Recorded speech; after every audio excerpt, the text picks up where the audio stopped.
Good morning dear students. Welcome to KD Campus YouTube channel. नमस्कार, मैं हूं doctor माया चौधरी और आज हम चर्चा करने जा रहे हैं बहुत ही चर्चित बिल पर। क्या है वो बिल? Agricultural reform bill 2020। ये बिल आजकल बहुत चर्चा में है। आखिर क्यों? ऐसी क्या बात है इसमें? ऑपोजिशन वाले इतने ओपोज क्यों कर रहे हैं? फार्मर्स क्यों कह रहे हैं, किसान भाई क्यों कह रहे हैं कि ये किसान विरोधी बिल है? ये सारे बातें आज हम डिस्कस करेंगे। ऑफ कोर्स हमें पॉलिटिक्स से कुछ लेना देना नहीं है। एज ए कॉमन मैन हम ये बिल को समझने की कोशिश करेंगे, इसकी बारीकियों को जानने की कोशिश करेंगे कि आखिर में इस बिल में है क्या, क्यों विरोधी पार्टी इसका इतना अपोज कर रहे हैं। आपने देखा होगा 20 सितंबर को राज्यसभा में क्या हुआ, जिसके कारण 8 सांसद को निलंबित कर दिया गया। तो कंटिन्यूअस इसके प्रोटेस्ट आ रहे हैं। फार्मर्स, किसान भाई लोग भी प्रोटेस्ट कर रहे हैं, ऑपोजिशन भी प्रोटेस्ट कर रहे हैं। तो आखिर में ऐसा इतना प्रोटेस्ट, इतना विरोध क्यों हो रहा है इस बिल का? तो हम समझने की कोशिश करते हैं। आप जानते हैं कि हमारा देश कृषि प्रधान देश है। 70% लोग गांव के किस पर डिपेंडेंट हैं? खेती पर, एग्रीकल्चर पर। और आपकी जानकारी के लिए मैं बता दूं कि जो देश का जीडीपी है उसका नियर अबाउट 18% कंट्रीब्यूशन इसी सेक्टर से आता है, एग्रीकल्चर सेक्टर से आता है। तो आप समझ सकते हैं कि ये कितना इम्पॉर्टेंट सेक्टर है। मुझे तो लगता है कि किसान भाई तो हमारे अन्नदाता हैं। हम तो कितना भी करेंगे इनके लिए ये कम ही होगा। इसलिए मोदी सरकार ने ये कोशिश की है कि इस बिल के जरिए जितना ज़्यादा हो सके किसान भाइयों को मदद कर सकें। तो चलिए आज हम देखते हैं कि ये बिल है क्या और इसमें क्या क्या है फॉर द फार्मर्स। फार्मर्स के लिए क्या है, किसान भाइयों के लिए क्या है और किसान भाइयों के लिए क्या नहीं है। तो चलिए इसको आज डिस्कस करते हैं। पहला, एग्रीकल्चर बिल 2020, कृषि सुधार बिल 2020। अब इस बिल से हमारी सरकार ये क्लेम कर रही है कि इससे हमारे जो किसान भाई हैं उसकी आमदनी बढ़ेगी, उसकी आमदनी बढ़ेगी अगर ये बिल लागू हुआ तो। ठीक है। और सरकार ये भी उम्मीद कर रही है कि 2022 तक इसका जो इनकम होगा वो किसान भाई का डबल हो जाएगा। अगर इस बिल के तहत हम काम करेंगे तो 2022 तक किसान भाइयों का जो इनकम होगा वो डबल हो जाएगा। और तीसरा जो सरकार कह रही है कि इस बिल में ऐसा प्रावधान दिया गया है कि जो भी बिचौलिया हैं, जो भी ये बिचौलिया से मुक्त हो जाएगा। ठीक है। जो गवर्नमेंट कंट्रोल्ड मार्केट या मंडी है और बिचौलिया हैं उससे भी किसान भाइयों को मुक्ति मिल जाएगी। तो गवर्नमेंट जो ये बिल लाई है, मुझे तो लगता है कि ये किसान भाइयों को मद्देनज़र रखते हुए ही लाया गया है, ताकि किसान भाई को कितना ज़्यादा से ज़्यादा सुविधा पहुंचाई जाए, उसकी आमदनी बढ़ाई जाए। तो चलिए आज हम देखते हैं जो 3 बिल जो लोकसभा और राज्यसभा दोनों से पास हो गया है उस बिल में है क्या। Farmers reform bill 2020। पहला बिल का नाम है the farmers produce trade and commerce. Produce का मतलब हो गया आपका उत्पादन, ट्रेड हो गया व्यापार, और कॉमर्स हो गया वाणिज्य जिसका प्रमोशन और फैसिलिटेशन इस बिल में ये सारा प्रावधान है। क्या है इसमें? देखिए आपका जो नाम है ना, इसी में आपको बहुत कुछ आपको बता दिया गया है। फार्मर्स प्रोड्यूस, फार्मर्स जो भी का जो उत्पादन है उसको कैसे वो ट्रेड करेंगे, उससे क्या उसको आमदनी होगी, है ना, और उसका प्रमोशन कैसे होगा और उसे सुविधा कैसे पहुंचाई जा सकती है, सारे किसान भाई के लिए ये बिल बनाया गया है। तो पहला बिल ये है। दूसरा बिल जो है farmers empowerment and protection. Empowerment का मतलब क्या हुआ? सशक्तिकरण और संरक्षण। तो किसान के लिए सबसे पहला चीज़ है कि उसको कैसे उसका सशक्तिकरण करें, एम्पावर करें उनको। दूसरा है उनको प्रोटेक्शन कैसे दें। प्रोटेक्शन हम कैसे दे सकते हैं? प्राइस को पहले से ही हम डिसाइड कर लें, ठीक है, और उसके जो भी प्राइस एश्योरेंस है और फार्म सर्विसेज हैं, ये सारा को हम पहले ही निश्चय कर लें। ये सारा प्रावधान इस बिल में है, ठीक है। अब देखिए तीसरा बिल क्या है। तीसरा बिल है essential commodities amendment bill. Essential commodities मतलब आवश्यक वस्तु संशोधन विधेयक। संशोधन इसमें कुछ अमेंड, ये बिल बहुत पहले से चली आ रही है, 1955 से ही चली आ रही है ना, लेकिन इसमें अभी कुछ संशोधन हुआ है, वो हम डिस्कस करेंगे अभी, इसलिए इसको कह दिया है ब्रैकेट में अमेंडमेंट बिल 2020। तो ये 3 बिल है जो लोकसभा से भी और राज्यसभा से भी पास हो चुकी है। अब चलिए हम देखते हैं कि हर बिल में क्या है। Farmers produce, trade and commerce, ठीक है, ट्रेड एंड कॉमर्स, व्यापार, उत्पादन और वाणिज्य, ये 3 चीज है इस बिल में। अब इस बिल में ये क्या किया गया है, सरकार कोशिश कर रही है कि एक ऐसा हम इकोसिस्टम बनाएं, एक ऐसा माहौल बनाएं देश में जिसमें जितने भी किसान हैं या व्यापारी हैं वो सामान को, उत्पादन को अपना बेच सकते हैं, खरीद सकते हैं, मंडी के बाहर भी बेच सकते हैं, खरीद सकते हैं। मतलब उस पर कोई रेस्ट्रिक्शन नहीं होगा कि वो सामान ले जाके आप मंडी में ही बेच सकते हैं। जैसे अभी रेस्ट्रिक्शन था कि आप सामान लेके, रेस्ट्रिक्शन है कि मंडी में ही बेच सकते हैं, लेकिन सरकार ने अभी ये कहा है कि अब हम ऐसा माहौल और ऐसा इकोसिस्टम बनाएंगे जिसमें कि कोई उसमें रेस्ट्रिक्शन होगा ही नहीं, ना ही किसान भाइयों के लिए, ना ही वो व्यापारी के लिए। वो कहीं से भी खरीद सकता है, वो कहीं भी बेच सकता है। तो ये पहला है जो मुझे लगता है अच्छा है, enjoy the freedom to sell and purchase farm produce outside registered mandi state APMC। ये बहुत इंपॉर्टेंट चीज़ है। आप देखते होंगे हर स्टेट में एक मंडी होता है, या तो मंडी कहते हैं या यार्ड कहते हैं, या बिहार में जैसे बाजार समिति कहते हैं, ठीक है। तो ये मंडी या बाजार समिति कंट्रोल होता है by the state government, state government के बॉडी से, that is APMCs, agriculture produce marketing committee, ये फुल फॉर्म है इसका APMC। ये रजिस्टर्ड बॉडी है, ये स्टेट गवर्नमेंट चलाती है इसको, और मंडी जितना है ये रजिस्टर्ड होता है अंडर दिस APMCs। तो अब गवर्नमेंट बोल रही है कि कोई ज़रूरी नहीं है कि आप जाके मंडी में ही अपना सामान बेचिए, आपको जहाँ सुविधा मिल रही है, आपको जहाँ ज़्यादा प्राइस मिल रहा है, आप वहाँ जाके अपना प्रोडक्ट को बेचिए ना, ताकि आपको ज़्यादा से ज़्यादा फ़ायदा मिल सके, ठीक है। तो ये भी अच्छा मुझे लगा। ये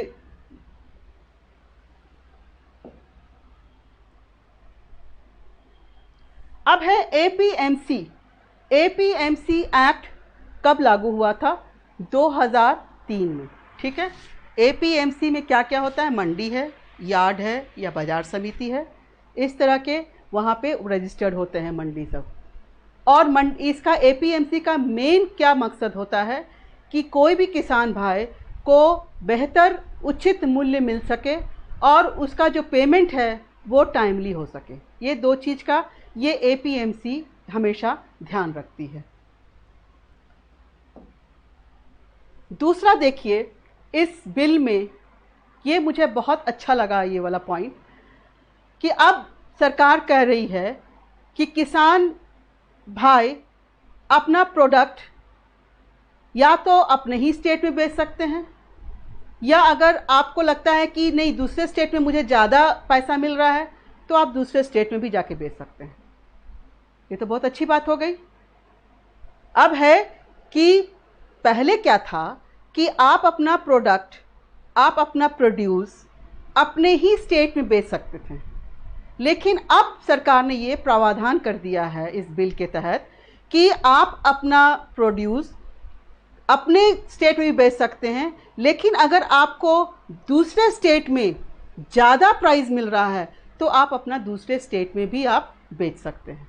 तो ये मुझे लगता है ये अच्छी पहल है। ये इंट्रास्टेट, इंटरस्टेट मतलब दूसरे स्टेट में, और इंट्रा मतलब अपने ही स्टेट में।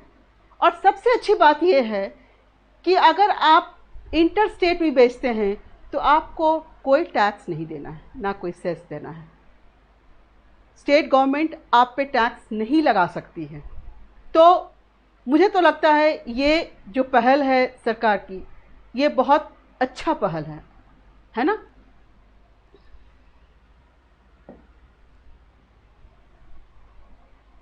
दूसरा है इसमें कि इस बिल से किसान भाई लोग को क्या होता है कि आप देखते होंगे कि किसान लोग अपना जो उपज है वो ट्रैक्टर में डाल करके मंडी में जाते थे और लंबी लंबी लाइन लगी रहती थी, मतलब 10 घंटा 12 घंटा उन लोगों को वेट करना पड़ता था, ठीक है ना। तो अब है कि ये रिड्यूस हो जाएगा मार्केटिंग, और ट्रांसपोर्टेशन कॉस्ट भी घट जाएगा, और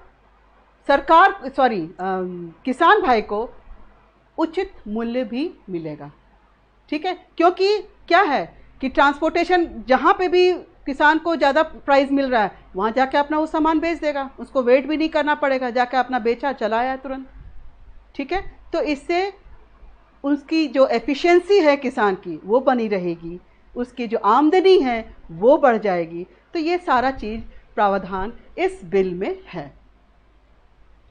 अब ये एक बहुत इम्पॉर्टेंट है कि ये जो किसान हैं इसको ये भी कर दिया गया है, सुविधा दे दिया गया है कि आप इलेक्ट्रॉनिक ट्रेडिंग भी कर सकते हैं। इलेक्ट्रॉनिक ट्रेडिंग मतलब आप ऑनलाइन भी बेच सकते हैं अपना सामान, है ना। ऑनलाइन भी आप अपना सामान बेच सकते हैं। तो आप देखिए कि कितना अच्छे तरीके से ये बिल को, कितना सोच समझकर इस बिल को बनाया गया है ताकि किसान को ज़्यादा परेशानी ना हो, उसकी एफिशिएंसी बनी रहे, उसको अच्छी कमाई हो, ताकि वो अपने परिवार की देखभाल अच्छे से करे, है ना। तो आप ये भी प्रावधान है कि आप इलेक्ट्रॉनिक ट्रेडिंग भी कर सकते हैं, ऑनलाइन भी अपने सामान को आप बेच सकते हैं, ठीक है। आइए नेक्स्ट देखते हैं। अब है ये बिल, जब इतना अच्छा बिल है जो हम लोगों की समझ में आ रही है कि बिल बहुत अच्छा है, तो फिर ये अपोजिशन इसको अपोज क्यों कर रहे हैं? क्या कारण है कि अपोजिशन कह रहे हैं कि नहीं ये बिल किसान विरोधी बिल है, इसमें किसान को कोई फ़ायदा नहीं होगा? तो आइए देखते हैं कि क्यों अपोज कर रहे हैं। अब है क्या कि स्टेट को ये लग रहा है, राज्य को ये लग रहा है कि अगर किसान अपने प्रोड्यूस को बाहर बेच देंगे, दूसरे स्टेट में बेच देंगे, अगर उसको अच्छा प्राइस मिल रहा है दूसरे स्टेट में, अगर वो बेच देंगे, तब तो राज्य का जो रेवेन्यू है वो गिर जाएगा, राजस्व गिर जाएगा, उसके पास तो पैसा आएगा ही नहीं। क्योंकि ये मंडी जो है, ये मंडी रजिस्टर्ड होता है under APMC which is a state body, ठीक है। और जब अनाज जब मंडी में बिकता है तो उसका रेवेन्यू जाता है कहाँ पे? स्टेट को मिलता है। तो स्टेट को ये चिंता सता रही है कि अगर ये फ्रीडम मिल गया किसान को कि आप या तो अपने स्टेट में बेच सकते हैं या आप दूसरे स्टेट में बेच सकते हैं, मतलब आपको फुल फ्रीडम है कि आप डिसाइड करो कि आपको बेहतर प्राइस कहाँ मिल रहा है और आप डिसाइड करो कि जहाँ बेहतर प्राइस मिल रहा है वहाँ हम अपने प्रोडक्ट को बेचेंगे। तो इसमें अपोजिशन यही कह रही है कि इसमें जो स्टेट का जो रेवेन्यू है वो गिर जाएगा, ये प्रावधान से गिर जाएगा। तो नए विधेयक के प्रावधानों के तहत विपक्ष और कुछ कृषि संगठनों अनुसार राज्यों को राजस्व में कमी आएगी। ये सबसे बड़ी चिंता है सारे राज्यों का, सारे स्टेट्स का। सबसे बड़ी चिंता यही है कि अगर ये फ्रीडम दिया गया तो किसान को पूरा फ्रीडम है, कहीं भी वो बेच सकता है। तो स्टेट को कम से कम अपना ही रेट हाई कर दे, क्यों किसान को बाहर जाना पड़े। तो स्टेट तो इतना कर सकती है ना। अगर हरियाणा का फार्मर अगर दूसरे स्टेट में जाके बेच रहा है तो ये हरियाणा गवर्नमेंट को सोचना चाहिए ना, या किसी भी स्टेट गवर्नमेंट को सोचना चाहिए कि चलो हम ही रेट बढ़ा देते हैं ताकि हमारा जो फार्मर है, हमारे जो किसान भाई हैं, वो हमारे पास ही सारा प्रोडक्ट को बेचे। ठीक है।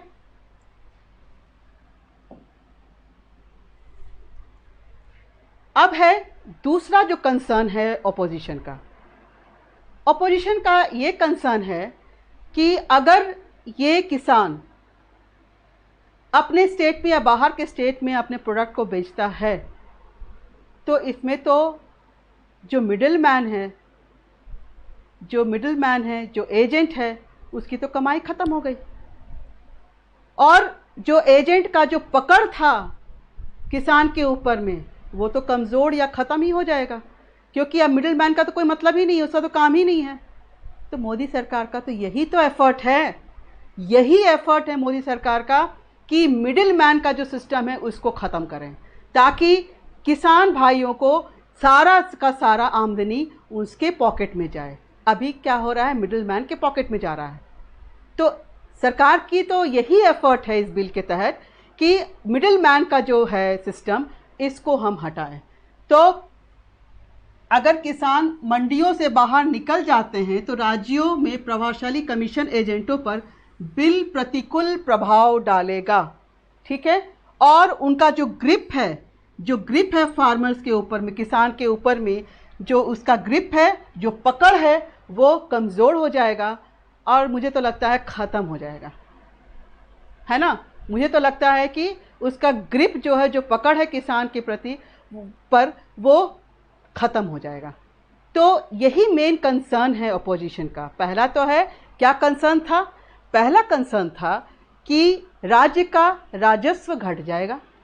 दूसरा है कि एजेंट का काम ख़त्म हो गया और जो एजेंट का जो पकड़ था किसान भाइयों के ऊपर, वो कहीं ना कहीं कमज़ोर पड़ जाएगा या ख़त्म हो जाएगा। Got my point? नेक्स्ट देखिए, तीसरा, ये सबसे ज़्यादा जो रीज़न है, जो आज ये प्रोटेस्ट चल रहा है, ये जो हंगामा चल रहा है, ऑपोजिशन का ये सोच है कि शायद मोदी गवर्नमेंट प्राइवेट पार्टी को इसलिए ला रही है इसमें ताकि धीरे धीरे वो एमएसपी को ख़त्म कर सकें। मिनिमम सपोर्ट प्राइस, एमएसपी क्या है? Minimum support price. ठीक है, न्यूनतम समर्थन मूल्य।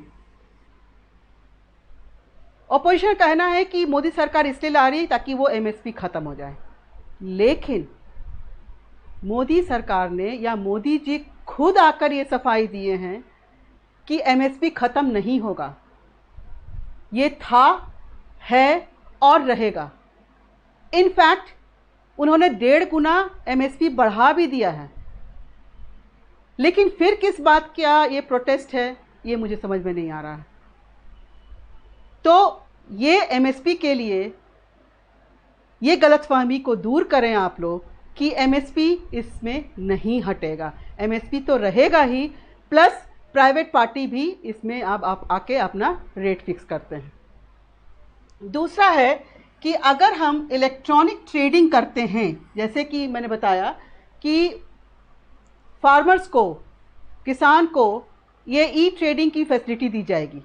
ठीक है, तो अभी का जो ई ट्रेडिंग है, ई नैम करके है, ये नेशनल एग्रीकल्चर मार्केट, ये नेशनल एग्रीकल्चर मार्केट जो है ये काम करती है मंडी के साथ मिलजुल कर, ठीक है, मंडी के साथ मिलजुल कर ये काम करती है। तो अगर फार्मर्स, अगर ये किसान डायरेक्ट अपने प्रोडक्ट को ऑनलाइन बेच देगी, तब तो फिर इस ई नाम का तो एंड हो जाएगा ना, इस ई नाम का तो एंड हो जाएगा। तो ये भी कंसर्न है कि अगर आप ऑनलाइन ट्रेडिंग की फैसिलिटी अगर आप दे रहे हैं किसान को, तब तो ई नाम की कोई ज़रूरत ही नहीं है, इसको तो ख़त्म करना चाहिए। तो ये भी एक ऐसा प्लेटफॉर्म है, ट्रेडिंग प्लेटफॉर्म है जो मंडी के साथ काम करता है, तो अब तो इसकी ज़रूरत ही नहीं है, फार्मर्स तो अपने ही अपना बेच दे रहे हैं। तो ये भी इन लोगों का डर है कि ये ई नाम को भी ख़त्म कर देंगे। तो पहला बिल को मैंने एक्सप्लेन किया। अब आप बताइए अपने कमेंट बॉक्स में कि क्या पहला बिल फॉर द फार्मर्स है या अगेंस्ट द फार्मर्स है। मुझसे अगर आप पूछेंगे तो मुझे तो लगता है कि ये किसान भाइयों के लिए ही ये बिल लाया गया है, उनकी सुरक्षा के लिए, उनकी आमदनी के लिए। और सरकार जो भी काम कर रही है, मुझे जो लग रहा है ये जो बिल के तहत मुझे जो लग रहा है ये तो अच्छी पहल है सरकार की तरफ से। अब ये आप डिसाइड कीजिए और हमें कमेंट बॉक्स में दीजिए कि ये जो प्रावधान है बिल नंबर 1, क्या ये सही बिल है या इसमें भी कुछ नेगेटिव है। ठीक है, ये आप पे मैं छोड़ती हूँ।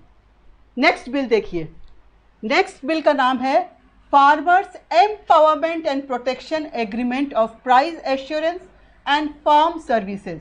इसमें क्या है कि फार्मर्स को क्या करना है, उसके सशक्तिकरण करना है और संरक्षण भी देना है। ठीक है, दूसरा है कि जो भी प्राइस हम उसको देंगे वो पहले से ही तय हो जानी चाहिए। ओके, और फार्म सर्विसेज, जो भी उनको सर्विसेज प्रोवाइड होगा वो पहले से ही तय हो जाना चाहिए कि कितना प्राइस मिलेगा, कैसे मिलेगा, क्या मिलेगा, सब कुछ पहले से तय होनी चाहिए। तो इस बिल में भी फार्मर्स को मजबूत बनाने की पहल है।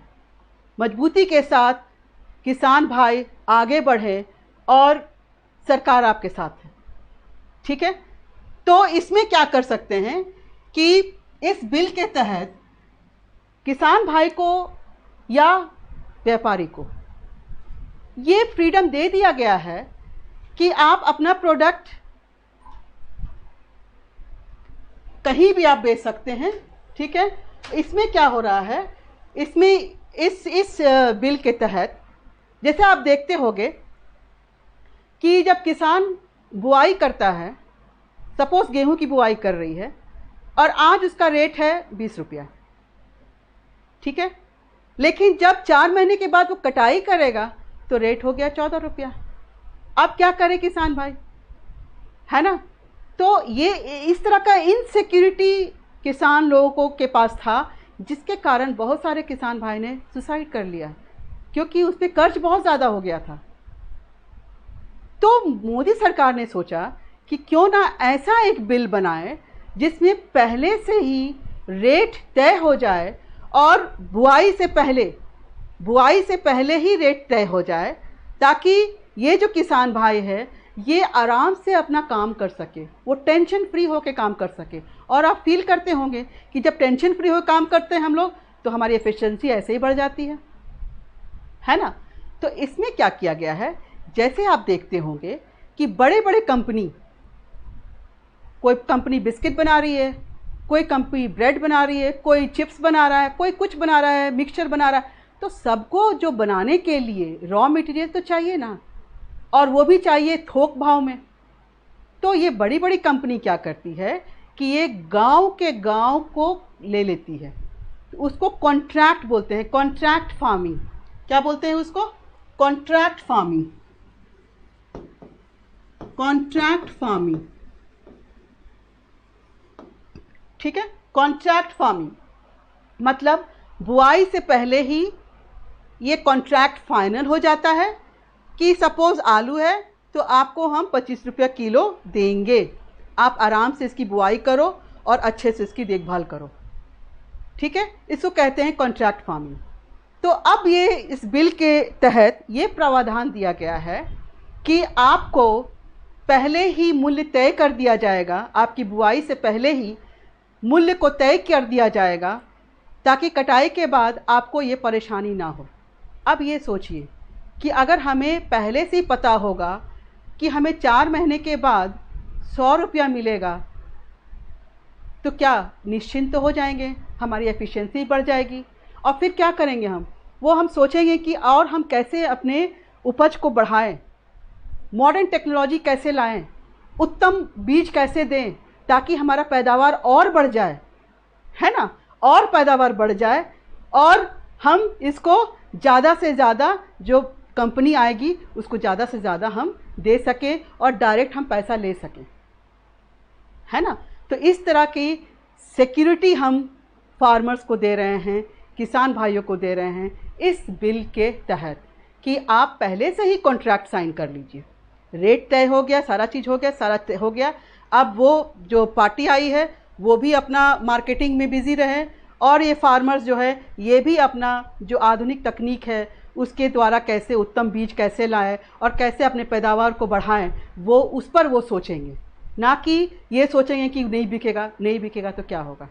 ठीक है, तो ये अच्छी पहल है सरकार की, मुझे जो लगता है। हो गया, ये कॉन्ट्रैक्ट फार्मिंग है। ठीक है, अब इसमें क्या होता है ये देखिए, ये बहुत बड़ी चीज़ है। यहाँ जो है इस बिल के तहत पहले क्या होता था कि सिर्फ जिसके पास बहुत ज़्यादा खेत होता था वही लोग देते थे, लेकिन अब इस बिल के प्रावधान के तहत ये होगा कि बड़ा है या छोटा खेत है, छोटा सा भी खेत है, आप इस गांव के पूरे खेत को ले लो, पूरे खेत को ही आप ले लो और कॉन्ट्रैक्ट साइन कर लो। अब उसमें बहुत लोगों का खेत है तो सबके साथ इंडिविजुअल कॉन्ट्रैक्ट होगा और सभी किसान को ये मौका मिलेगा कि आप अगर चाहें तो अपने खेत को आप कॉन्ट्रैक्ट में दे सकते हैं। तो ये बहुत अच्छी बात है, सभी के लिए अगर सोच रहे हैं तो मुझे लगता है ये बहुत अच्छी बात है ना। अब आप लोग को क्या लगता है, आप लोग कमेंट बॉक्स में मुझे ज़रूर बताइए कि क्या है, आप लोगों को अच्छा लगा या नहीं लगा।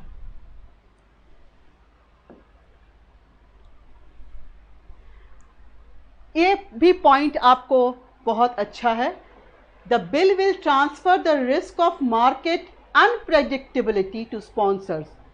पहले क्या था, पहले फार्मर्स को ये चिंता खाई जाती थी कि 4 महीने के बाद हमारा उपज जो है वो कितने में बिकेगा। वो चिंता अब किसान लोग को नहीं करना है, ख़त्म हो गई वो अब स्पॉन्सर को सोचना है। स्पॉन्सर ने फिक्स कर दिया है, पूरा कागजी रूप से फिक्स हो गया है, कागज़ बन गया है, एग्रीमेंट बन गया है। अब किसान को कुछ भी नहीं सोचना है। तो जितना भी टेंशन था वो टेंशन अब शिफ्ट कहाँ पे हो गया, वो टेंशन शिफ्ट हो गया स्पॉन्सर पर। ठीक है, तो ये बहुत इंपॉर्टेंट पॉइंट है। It will enable farmers to gain access to modern technology। मैंने बताया ना कि अगर वो टेंशन फ्री होता है तो वो ज़्यादा से ज़्यादा दिमाग लगाएगा कि हम उत्तम बीज कहाँ से लाएं, मॉडर्न टेक्नोलॉजी फार्मिंग का कहाँ से लाएं और हम ऐसा करें कि हमारा उपज ज़्यादा से ज़्यादा हो ताकि हम ज़्यादा से ज़्यादा पैसा कमा पाएँ। ठीक है, तो ये सब देखिए पॉजिटिव स्टेप है। अगर आप टेंशन फ्री किसी को कर दें तो नेचुरली वो जो एफिशिएंसी है वो तो पॉजिटिव डायरेक्शन में चला जाएगा। तो एक पॉजिटिव माहौल बनाने की कोशिश जो मुझे लग रहा है इस बिल के तहत किया जा रहा है।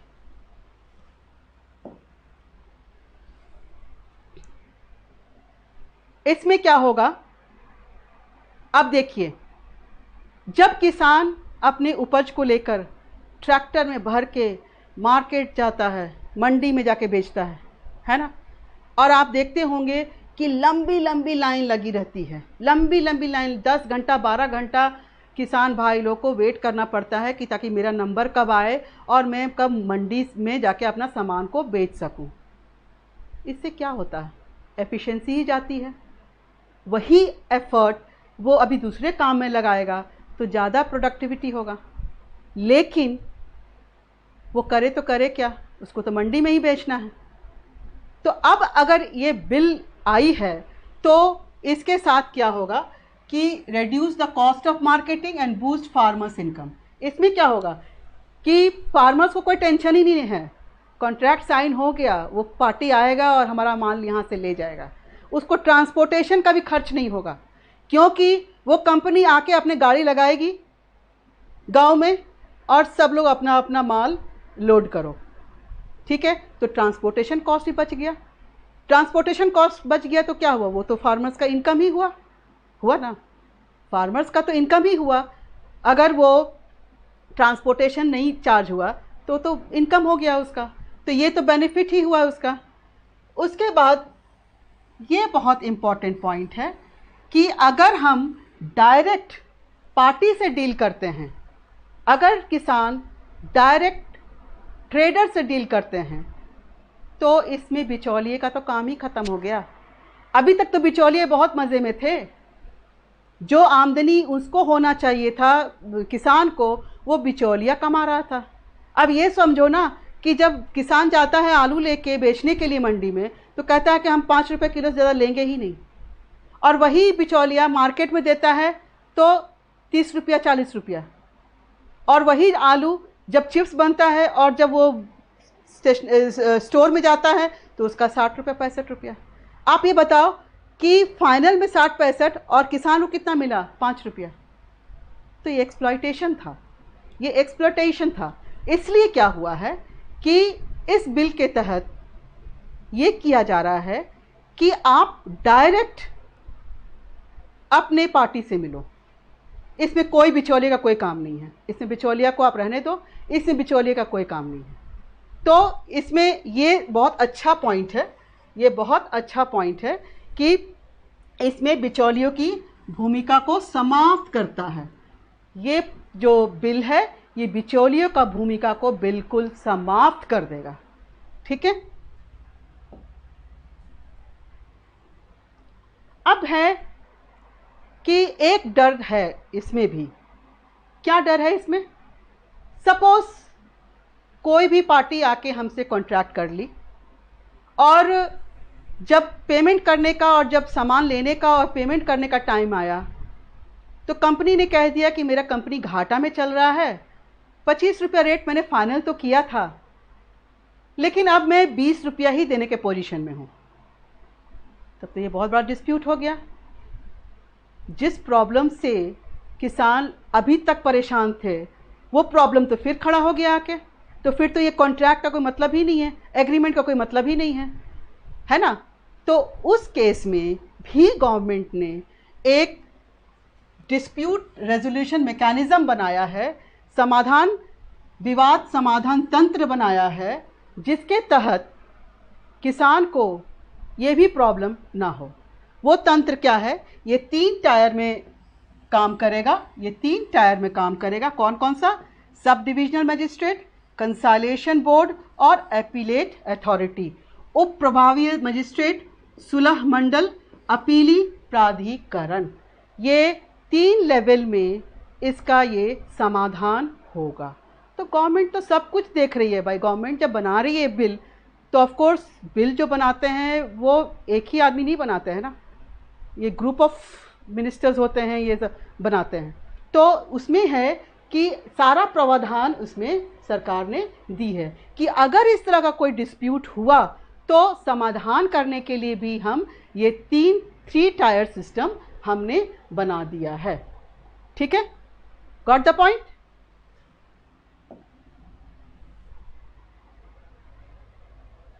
अब है, अगर ये बिल इतना अच्छा है, फिर इसमें भी अपोजिशन क्यों अपोज कर रहे हैं? अपोजिशन क्यों अपोज कर रहे हैं? अपोजिशन का ये कंसर्न है, ये चिंता है कि हमारे जो किसान भाई हैं ये बहुत पढ़े लिखे नहीं होते हैं, बहुत ही सीधे साधे इंसान होते हैं। इसको जो स्पॉन्सर्स या प्राइवेट प्लेयर्स जो आके इसको आसानी से बेवकूफ़ बना देंगे, बेवकूफ़ बना के, और प्राइवेट प्लेयर्स लोग अपना बेनिफिट उठा लेंगे। तो ये चिंता है ओपोजिशन को कि हमारे जो किसान हैं वो डायरेक्ट डीलिंग ना करें ट्रेडर से, क्योंकि वो ठगे जा सकते हैं। अब ये तो किसान ही तय करेगा ना कि हम ठगे जा सकते हैं या नहीं जा सकते हैं। हम और आप तो जज नहीं कर सकते हैं किसान को। हो सकता है वो क्वालिफाइड ना हो, लेकिन वो खेती में बहुत ज़्यादा माहिर हो। तो ये हम जज नहीं कर सकते हैं ना कि प्राइवेट पार्टी आपको बेवकूफ़ बना के चला जाएगा। कोई भी बेवकूफ़ नहीं होता है।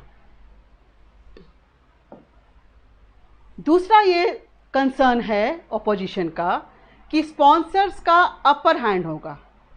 क्यों? क्योंकि अगर कोई डिस्प्यूट हुआ तो स्पॉन्सर्स के पास ज़्यादा पैसे हैं, वो आराम से ये डिस्प्यूट को जीत लेगा, है ना। तो इसमें क्या है कि bill will give an upper hand to sponsors dispute big exporters wholesalers and processors. मतलब ये जो है, आप ये जो स्पॉन्सर्स हैं उसके अपर हैंड होंगे। जब भी कोई डिस्प्यूट होगा तो डिस्प्यूट रिड्यूसल में इसका अपर हैंड होगा। ठीक है, इसका मतलब है कि ऑपोजिशन बिल्कुल ही किसान को एकदम कमज़ोर मान रहे हैं।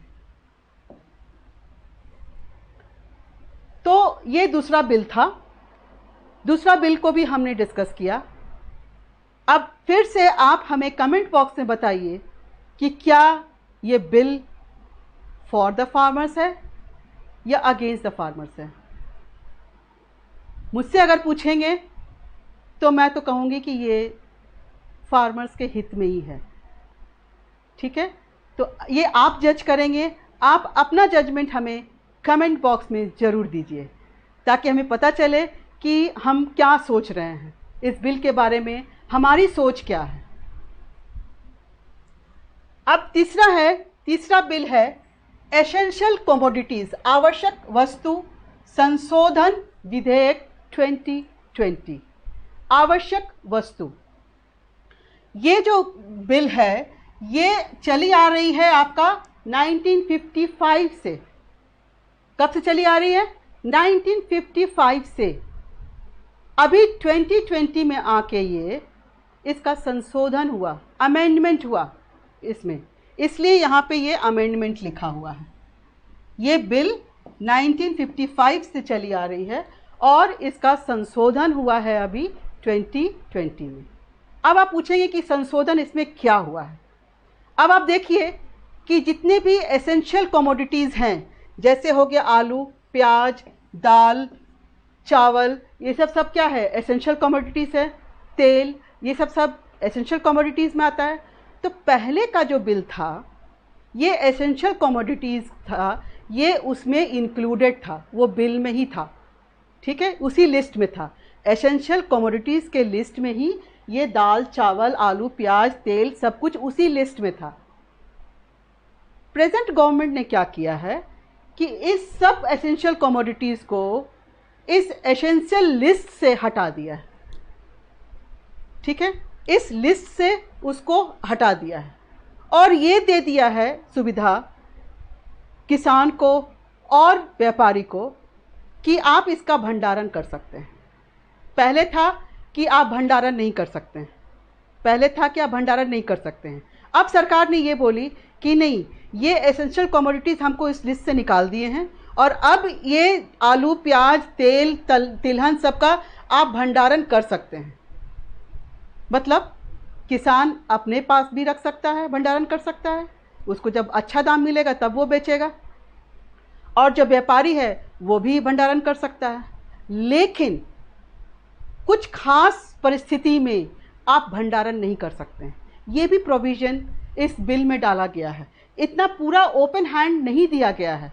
इस बिल में ये भी प्रावधान दिया गया है कि आप देखिए यहाँ पे है ना, pulses, oil seeds, onion, potato, cereals, essential list commodity से इसको हटा दिया गया है। ठीक है, यहाँ पे इसलिए मैंने पिक्चर दे दिया ताकि आपको हमेशा याद रहे कि कौन कौन सा मैडम ने लगाई थी।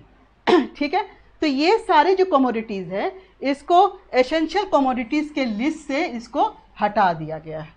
ठीक है, अब है कि एकदम फ्री हैंड नहीं दिया गया है कि आप उसको भंडारण कर ही सकते हैं। इसमें 4 दे दिया गया है कि अगर देश में युद्ध हो रहा है तब आप भंडारण नहीं कर सकते हैं। दूसरा है कि अगर अकाल पड़ा है तो आप भंडारण नहीं कर सकते हैं।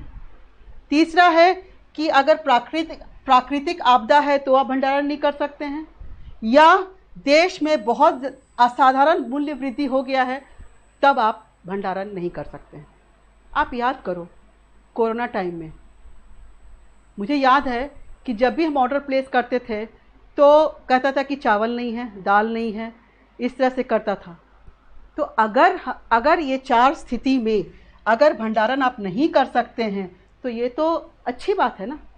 अच्छी बात है कि हमारे जो आपदा आई कोरोना टाइम में तो कम से कम भंडारण नहीं होगा तो हमें मिलेगा तो सामान। अब जहाँ 100 रुपये है चावल, 150 रुपये चावल मिलेगा, तो आदमी क्या करेगा कि उसको खाएगा, आधा ही किलो लेगा भाई कि दो, आधा ही किलो दो हमको, आधा ही किलो हम खाएं, ठीक है ना।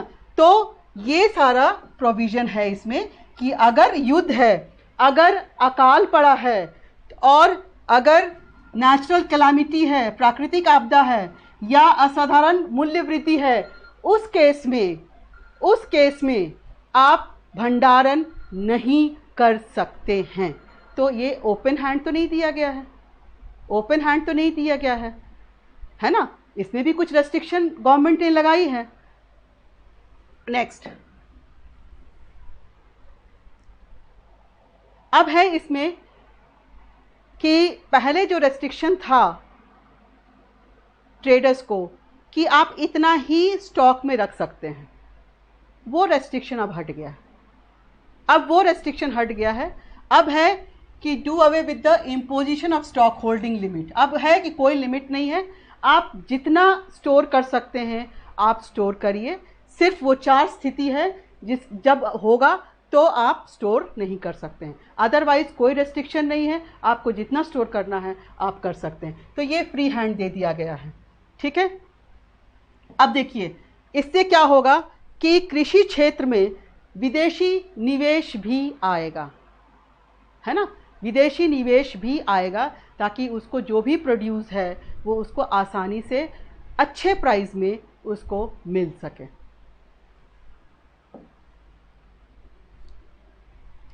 अब है कि अगर ये भंडारण की सुविधा सरकार दे दी है तो आप जानते हैं कि किसान लोग के लिए तो रहने के लिए भी घर ठीक नहीं रहता है, तो भंडारण कहाँ करेगा।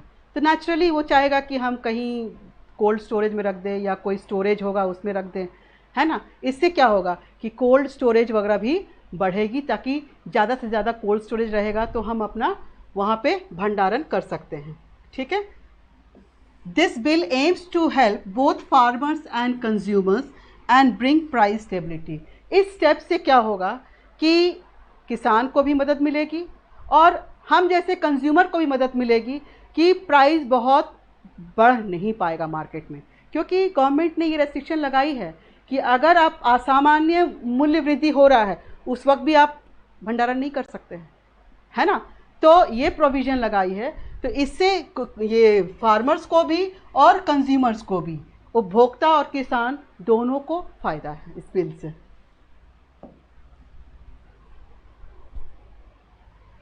Competitive market environment and cut wastage of farm produce. इससे क्या होगा कि आपका वेस्टेज कम होगा, फार्म का जो प्रोड्यूस का जो वेस्टेज होता है वो भी कम होगा। तो ये बिल मुझे जो लग रहा है कि ये बिल भी सही बिल है, क्योंकि इसको बिल्कुल लाया गया है एसेंशियल कमोडिटी से, इस सारे चीज़ को हटा दिया गया है, लेकिन विद अ रेस्ट्रिक्शन ज़रूर लगा दिया गया है कि इस माहौल में आप भंडारण नहीं कर सकते हैं। तो मुझे जो लगता है ये भी bill good for the farmers. अब है ये बिल से क्या होगा, कंपटीशन बढ़ेगी एग्रीकल्चर सेक्टर में, कंपटीशन बढ़ेगी, फार्मर्स का इनकम बढ़ेगा, ठीक है, और रेगुलेटरी सिस्टम भी ठीक से चलेगा, उसको रेगुलेट करने के लिए जो होगा वो भी सिस्टम ठीक से चलेगा। तो कुल मिलाकर ये जो आपका एसेंशियल कमोडिटीज़ अमेंडमेंट एक्ट है, ये मुझे लगता है कि ये हेल्प करेगा फार्मर्स को टू सर्टेन एक्सटेंट। अब है इसमें कि अब इस बिल से भी ऑपोजिशन को प्रॉब्लम, क्या प्रॉब्लम है। ऑपोजिशन ये कह रहे हैं कि अगर आप ये फ्रीडम देते हैं ट्रेडर्स को कि आपको जितना स्टोर करना है आप स्टोर कीजिए, कोई लिमिटेशन नहीं है, तो इससे तो काला बाजारी बढ़ेगी। क्या होगा कि ट्रेडर सब कुछ स्टॉक में रख लेगा और जब किसान जाएंगे अपने प्रोड्यूस को बेचने के लिए तो ट्रेडर्स कहेगा कि मेरे पास तो बहुत है, तुमको 10 रुपया में देना है तो दे दो, नहीं तो जाओ। तो फार्मर्स तो फिर से प्रॉब्लम आ जाएगा, है ना। तो ऑपोजिशन का ये कहना है कि ये बिल सही नहीं है, क्योंकि अगर आप अनलिमिटेड स्टोरेज का फैसिलिटी अगर आप देते हैं तो इससे कुछ नहीं तो काला बाजारी बढ़ेगी। ठीक है, the bill will enable large companies to stock up commodities, वो ज़्यादा से ज़्यादा स्टोर करना शुरू कर देगा। ठीक है, and dictate the terms to farmers which में lead to less prices for the cultivators. मतलब वो डिक्टेट करने लगेगा टर्म्स को फार्मर्स को। किसान को बोलेगा कि ठीक है मेरे पास बहुत है, आपको 5 रुपये में बेचना है, नहीं बेचना है तो ले जाओ अपना सामान। तो क्या करेगा फार्मर्स बेचारा, वो तो हमेशा बेचारा ही बना रहेगा। क्या करेगा वो कि ठीक है भाई ले ही लो। ठीक है, तो ये कंसर्न है ऑपोजिशन का कि ऐसा स्थिति ना आ जाए कि फार्मर्स को ये स्थिति आ जाए कि अब जिस दाम में भी बिकता है बेच दो। हमेशा ये ट्रेडर्स का ही अपर हैंड रहेगा। अब आप देखते होंगे कि ये जो बिल है इसके लिए प्रोटेस्ट चल रहा है, शुरू हो गई, चल रहा है, अभी और कितने दिन चलेगी पता नहीं। ठीक है, तो मेन जो प्रोटेस्ट का रीज़न है वो क्या है? मेन जो रीज़न है ये है MSP, minimum support price. Main reason यही है। फार्मर्स को ये लग रहा है कि हमें एमएसपी नहीं मिलेगा। सरकार इस पॉलिसी के तहत ये एमएसपी का सिस्टम ख़त्म कर देगा। लेकिन फिर से मैं बोल रही हूँ कि मोदी जी ने खुद ट्वीट करके कहा है, और अगर प्रधानमंत्री जी ने ट्वीट किया है खुद से तो हमें ज़रूर उन पर विश्वास करना चाहिए। उन्होंने कहा है कि नहीं, एमएसपी था, है और रहेगा, और 1.5 गुना उन्होंने एमएसपी बढ़ा भी दिया है। फिर किस बात के प्रोटेस्ट? क्यों प्रोटेस्ट कर रहे हैं आप लोग? क्यों समय बर्बाद कर रहे हैं? एनीवे, इसमें ज़्यादा हम नहीं जाएंगे। तो ये प्रोटेस्ट हो रहा है फार्मर्स का इन ऑल द प्लेसेस, और मेन रीज़न है एमएसपी। और MSP, to make it very clear, कि एमएसपी हमेशा रहेगा। अब ये बिल लोकसभा से भी पास हो गया है, राज्यसभा से भी पास हो गई है। अब ये बिल जाएगी कहाँ? राष्ट्रपति के पास। ठीक है, फॉर हिज फाइनल एसेंट। ठीक है, फाइनल अप्रूवल के लिए कहाँ पे जाएगी? ये जाएगी प्रेसिडेंट के पास। ठीक है, ये सब तो आप लोग प्रोसेस पढ़ते ही होंगे पॉलिटी में, है ना। पॉलिटी में तो आप लोग पढ़ते ही होंगे। लोकसभा में भी बिल पास हो गया, राज्यसभा में भी हो गया, अब ये फाइनल जाएगा प्रेसिडेंट के पास फॉर हिज फाइनल अप्रूवल। ठीक है, ये देखिए मोदी जी का ट्वीट। इन्होंने क्लियर बोला है कि the MSP based procurement system will stay, ये रहेगा। ये जो है एमएसपी आधारित खरीद प्रणाली रहेगी। तो मोदी जी का ये डायरेक्ट ट्वीट है कि ये जो प्रणाली है एमएसपी का, ये रहेगी, ये नहीं हटने जा रहा है। इस बिल के तहत भी ये रहेगी। ठीक है, और मोदी जी ने ये भी कहा है कि ये जो बिल का पास होना ये ऐतिहासिक है। ऐतिहासिक इन्होंने बताया है कि ये बिल का पास होना ये ऐतिहासिक है, और इस बिल के तहत हम किसान भाइयों को बिचौलियों से मुक्त करने में समर्थ होंगे। ठीक है, बिचौलियों के चंगुल से हम सारे किसान भाइयों को मुक्त कर पाएंगे इस बिल के तहत। ठीक है, तो इसे ऐतिहासिक बताया है इन्होंने, और कहा है कि इस बिल के तहत हमारी कोशिश यही है कि हम किसान भाइयों को बिचौलियों के चंगुल से मुक्त कराएं। What I feel this is a very positive effort. Prime minister का ये एफर्ट बहुत पॉजिटिव एफर्ट है कि जो भी फार्मर्स हैं, किसान हैं, कम से कम वो एक अच्छी ज़िंदगी जी सकें, जो उसका हक है जो उसका कमाई है वो उसके पास ही रहे, वो कोई उससे ले नहीं। अभी क्या हो रहा है, ज़्यादातर बिचौलियाँ ही ले जाते हैं, किसान के हाथ में बहुत मिनिमम आता है, वो अच्छे से अपना लाइफ भी लीड नहीं कर सकते, ना ही अपने बच्चे को सही तरीके से पढ़ा पाते हैं वो। तो ये सब जो स्टेप है इस गवर्नमेंट की, this is what I feel, this is a positive step. और आप भी बताइए हमें कमेंट करके कि ये जो 3 बिल हमने आज डिस्कस किया, ये क्या बिल आप क्या समझते हैं? आपको क्या लगता है कि ये बिल सही है या नहीं? ये बिल किसान भाइयों के लिए है या नहीं? तो आप क्या समझते हैं, मुझे कमेंट बॉक्स में ज़रूर बताइए आप, ताकि मुझे लगे कि हाँ, आज मैंने जो डिस्कस किया, एक एक पॉइंट को मैंने डिस्कस किया है आपसे, वो कितने हद तक आप तक पहुंची है। तो आज का ये सेशन है, this is all for today's session. Thank you and have a nice day. Thank you.